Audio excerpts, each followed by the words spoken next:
The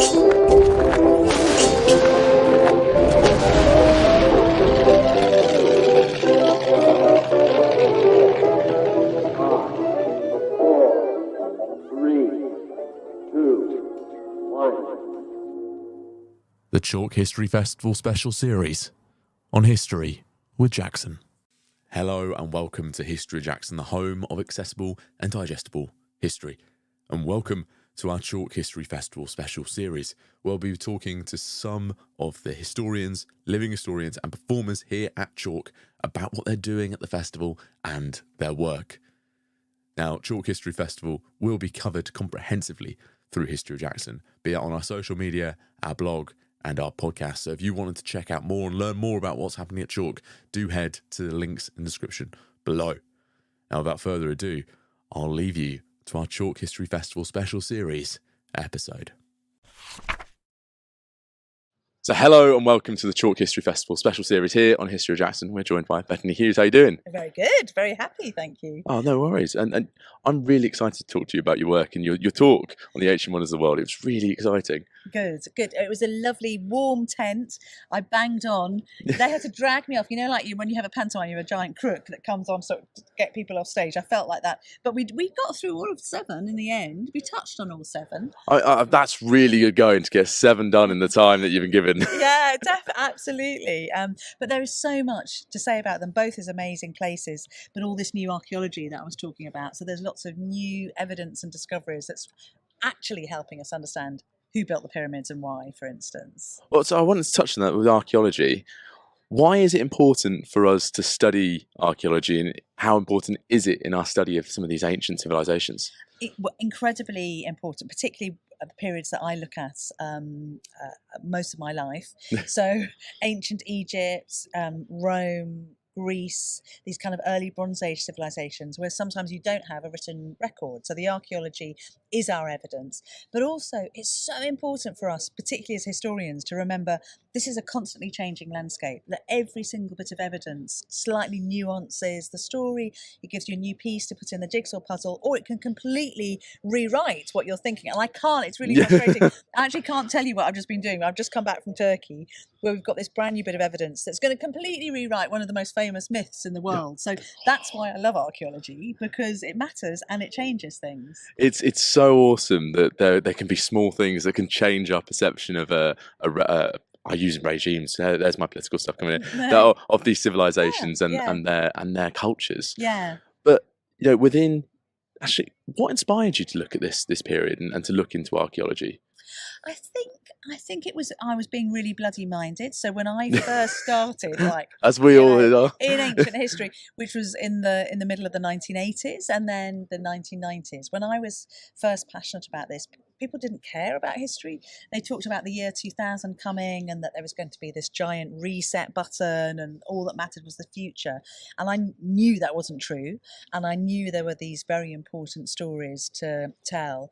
And so I think it was genuinely just going like, you have to listen to this, because this is this reservoir of ideas and experiences and other lives. And I'm very sociable, and I spend my time with all these other people. They just happen to be dead. So I'm sort of surrounded by these different characters. So I think it was sort of partly that thing of wanting to respect their lives and share them, to prove people wrong, that history did matter and people were interested in it, and it was important to kind of share those stories.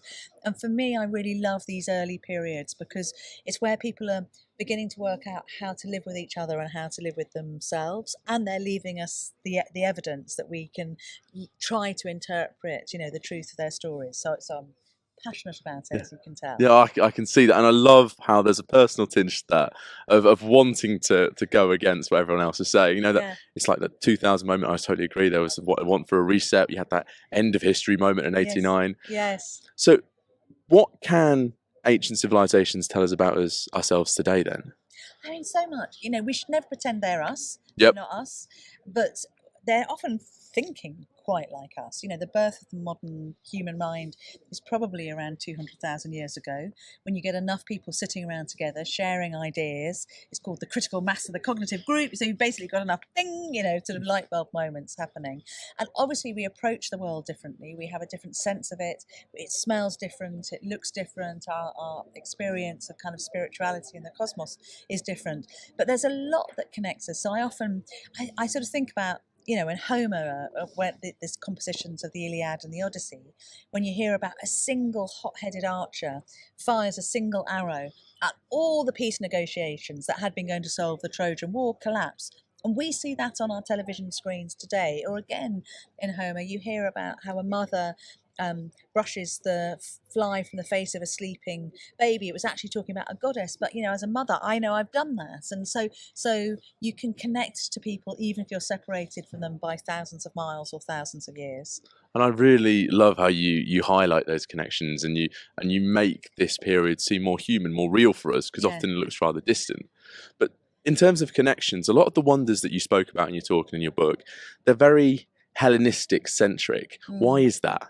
It's partly because the Seven Wonders list, was composed in the Hellenistic age, we think, in Alexandria. So this is his age just after Alexander the Great, when his generals are kind of divvying up his empire. And it was a very rational age. They loved a list. They loved to categorize things. They loved to have this sort of notion that the world worked almost a bit like a machine, partly because Aristotle was the kind of leading philosopher of the day, had been very popular with Alexander. So there's this love of lists, and a love of the places that they knew around the edges of the Hellenistic world, including Babylon, because of course Alexander the Great died in Babylon, so that was part of his purview. So it was them sort of mapping the world that they knew. So there's bound to be other wonders that didn't make the cut, but which were as extraordinary. No, I found it incredibly interesting that it was Hellenistic centric, because I thought, why are there none in South America and the far reaches of Asia? Yeah. Well, that's because they're talking about their world, and then when the Romans take over, the Romans occupy those territories, and so again they're using it as this sort of guide to the territories that they own. What we should remember about those lists is that it wasn't a sort of fantasy of these are all extraordinary places. It was a real list. It was like a travel guide. These are places that you can go to. A lot of the lists are written with advice on don't stop at this particular harbour, you'll get ripped off, you know, this is the best route through to Olympia. So it was a kind of bucket list rather than a list in the head. And it's incredible to learn about their versions of tourism and Michelin guides and AA guides and so on. Yeah, exactly, definitely. There's a guy called Philo Byzantium and Pseudo Philo Byzantium, and they're definitely writing like Rough Guides, Lonely Planet Guides, Michelin guides, as you say. Yeah. Well, I think that'd be an incredible journey for us to go through and track. Yeah, don't you worry. I've been there for the research, and I'm planning to go back there and make a television program about those journeys. Oh, I can't wait for that. Oh, thank you. Is there anything left of these seven wonders?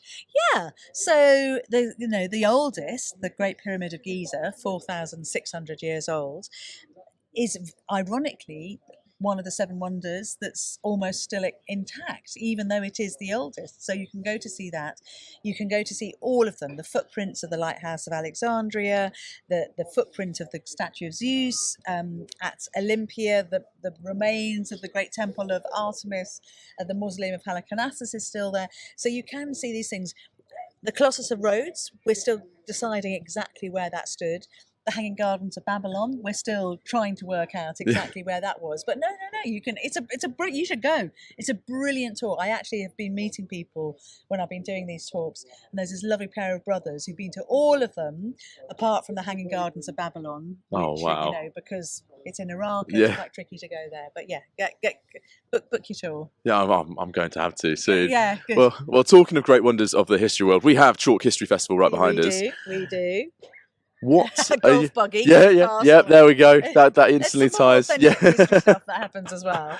But what are you most looking forward to seeing, or what is your favourite thing that you've seen, heard, and learnt here at Chalke History Festival? So I last night I went to a really interesting talk about 2024, whether it's a huge turning point in history. You know, we all think we're living through a sort of A-level history question, and Yep. every year is the one that matters. But there's quite a lot going on in 2024, so that was really fascinating. And then I'm just now about to pop into a talk about why we travel, and I travel all the time. I'm happiest on the road, so I'm going to go and find out why I do what I do. Yeah. Oh, well, I'm looking forward to hearing about that talk Yeah. and maybe dropping in on myself. Now, Yes. if people want to grab a copy of your book Yes. and interact with your work online, how can they do that?